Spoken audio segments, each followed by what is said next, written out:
Hey y'all, it's Sarah. I'm on Rodridge Farm. Today I'm going to tap a couple maple trees for some sap collecting. Supposed to do it in Ohio. It's normally around President's Day, but this has been a crazy winter, and so nights are still below freezing, days are way warmer. Clearly it's like 48 right now or something. So I'm going to tap a few up here on the hill before I do my big tap at the end of February, just so I can start collecting.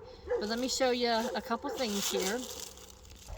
Alright, so I do a spile that takes a hose and I just put it into a milk jug.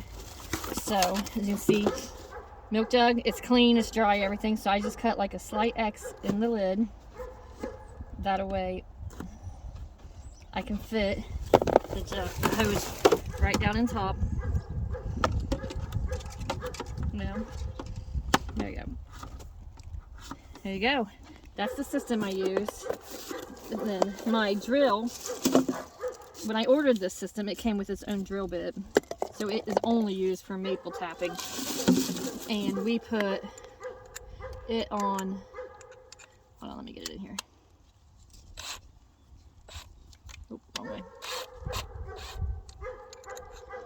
We put tape on it. That way it marks how deep you go. No more than 1.5 inches into the tree. So the top of the tape is where we take the tap to. So that's how far I drill it. I just get to the tape, then I stop. It's about a 5-degree angle. And my spiles, it's a very simple spile, they are right here.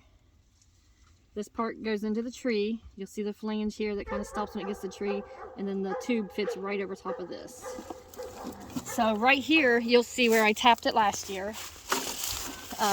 It's healed up. It's right there. You can see it heals up real good. You don't want to tap it in the same spot, so go over a piece from and go up or down 6 inches. So here, so I'll go over about 6, and I'll come up a little bit here. You could put 3 taps in a tree that's 25 inches in diameter. No more than 3 taps in any tree. So I'll tap in here. It's just a slight angle.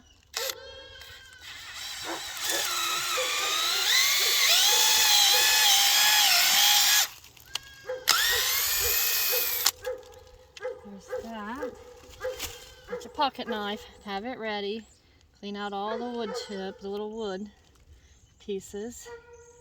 It's kind of late in the day here, so sap's probably already up. But we'll check on it again later. But sap's wet, or the sawdust here's wet. So put this in, like so. Push it in best you can. It's hard to do, so I found this rusty old tool out by the building. Hammer it in where the flange is up against the tree, and that'll help keep it from leaking.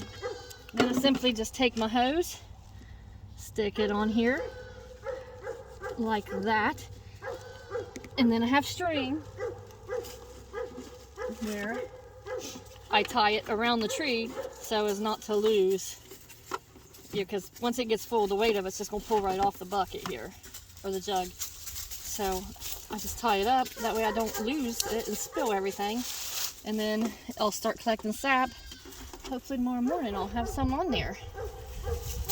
But that's simple. I'll put probably one more tap on the other side of this here tree, and then this one here will be done. She's a older one, but she's always produced real good. And yeah, I refer to it as a she, I don't know why.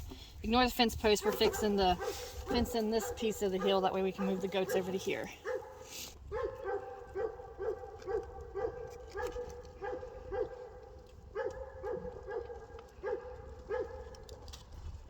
Just tie it up snug so that it's got plenty of leeway to be pulled out and dumped when need be, but strong enough to hold the weight of the jug. So when I fill it up, I'll just take it. I literally just unscrew this here, hold this up, because when it's leaking, you'll leak out. Look, there's some coming out of it now. And I'll just dump this into my buckets, and then I place the lid back on.